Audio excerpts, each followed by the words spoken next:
शहीद हो गया फौजी बेटा, माँ ने सेहरा सजाकर विदा किया, उसे दिहाड़ी लगाकर पढ़ाया और सेना में भेजा। शादी के सपने सजाए, घोड़ी तो चढ़ा नहीं लेकिन 4 कंधों पर दूल्हे की तरह भेजा।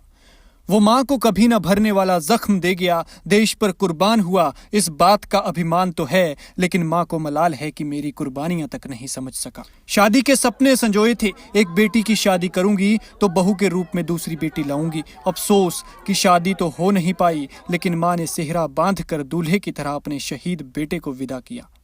वो कभी न उठने वाले बेटे को उठाती रही, रोती रही, बिलखती रही, चीखती रही, चिल्लाती रही, वो तड़पती रही, लेकिन वो बेटा हिला तक नहीं। जब संस्कार के लिए लेकर जा रहे थे, वो तब भी रोकती रही कि बेटा रुक जा, तू ही इकलौता सहारा है। लेकिन वो नहीं सुन पाया, और ना उस माँ को उस वक्त ये समझ थी कि उसका इकलौता सहारा दुनिया छोड़ चुका है। हिमाचल प्रदेश के कांगड़ा जिले के शाहपुर की पंचायत लंजखास के शहीद जवान रोहित की पार्थिव देह गुरुवार को पैतृक गांव पहुंची, जहां उनका पूरे राजकीय और सैनिक सम्मान के साथ अंतिम संस्कार किया गया।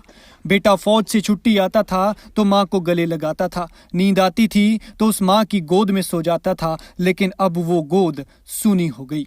घर पहुंचने पर माँ उसे उसके पीछे हुई सारी बातें बताती थी कि उसके पीछे क्या क्या हुआ, लेकिन इस बार वो लाल ऐसी हालत में घर आया कि ना कुछ बोल सकता था, ना कुछ सुन सकता था। वो ना तो माँ को गले लगाने के लिए उठा और ना ही उसकी गोद में सोने के लिए उठा, तो बेचारी क्या करती। शादी के लिए जो सेहरा रखा था, बेटे को वही सेहरा सजाया और इजाजत दे दी कि बेटा तू जा अपने अनंत सफर पर। उस माँ ने उसे दूसरों के घर में काम करके पढ़ाया था, बर्तन तक साफ किए थे, मनरेगा में दिहाड़ी लगाई थी, खून पसीने की कमाई से 4 पैसे लाती थी, तब जाकर उसे पढ़ाती थी, खाना खिलाती थी और इस काबिल बनाया कि उसे फौज में भेजा। लेकिन अब वो बेटा देश पर कुर्बान हो गया और इकलौता चिराग बुझ गया। जैसे ही तिरंगे में लिपटकर शहीद की पार्थिव देह उनके पैतृक गांव पहुंची तो मौके पर मौजूद हर किसी की आंखें नम हो गई। मां, बहन और परिजन शहीद की देह के साथ लिपट लिपट कर बिलख बिलख कर रोते हुए नजर आए।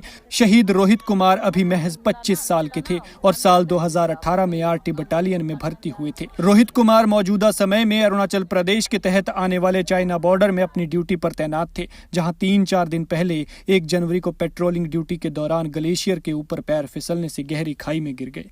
हालांकि इस दौरान उनके साथियों ने कड़ी मशक्कत के बाद उन्हें बाहर निकाला, अस्पताल पहुंचाया, लेकिन तब तक उनकी जान जा चुकी थी और डॉक्टर्स ने उन्हें मृत घोषित कर दिया। करीब चौथे दिन शव पैतृक गांव लंज पहुंचा और लंज में पहुंचते ही रोहित कुमार अमर रहे, वंदे मातरम, जब तक सूरज चांद रहेगा रोहित भाई तुम्हारा नाम रहेगा के नारों से इलाका गुंजायमान हो गया। युवाओं ने रानीताल से लेकर शहीद के घर तक शहीदी रैली निकाली, साथ ही अंतिम धाम पर आरटी बटालियन द्वारा सलामी दी गई और इस दौरान शहीद की बहन रीना देवी ने अपने बड़े भाई को मुखाग्नि दी।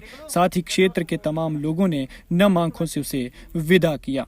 द पॉइंट की तरफ से ऐसे जांबाज को श्रद्धांजलि। हम भगवान से प्रार्थना करते हैं कि उस दुखियारी माँ और बहन को दुख सहने की शक्ति प्रदान करे और रोहित को अपने श्री चरणों में स्थान दे।